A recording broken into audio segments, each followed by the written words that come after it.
Welcome again to another edition of A Closer Look with Gary Gilbranson, and I am Gary Gilbranson. And I want to talk to you today about family resemblance. So when people take a look at you, who do they really see? Do you look like a family member? I know that when I get up in the morning anymore, I look in the mirror and I see my father staring back at me. My dad was a great guy, but he wasn't the most handsome guy in the world, and as I'm getting older, I look more and more like he does, and maybe that's something I'm just going to have to live with. But I want to reflect on not just who we look like physically. I want us to think about who we look like spiritually.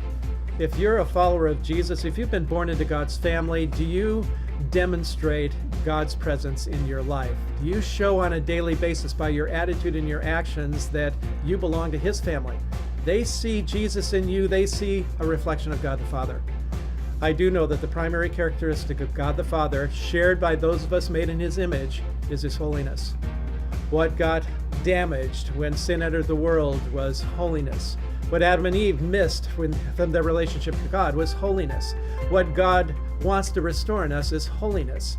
So what does holiness look like to you? It is that attitude, characteristic of God that separates Him from sin. And now that we are part of His family, separated from sin for eternity, we need to live that way. We need to carry that attitude into our lives. But it also demonstrates itself out in real actions, holy actions that let the world know that God is living in us. And I want you to think about those kinds of things in your life today. We've just come through the Easter season and reminded ourselves that death has been conquered and the living presence of Jesus is available to us every single day of our lives. And that presence of Jesus begins to form us into God's character, but also to allow us to do things in a way that honors God's conduct in us.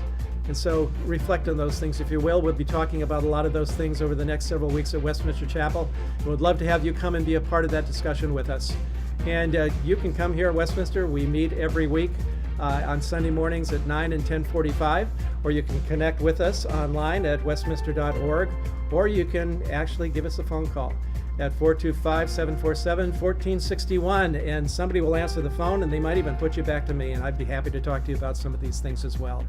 We want together to demonstrate to the world around us that Jesus lives, and people ought to be able to see Him in us.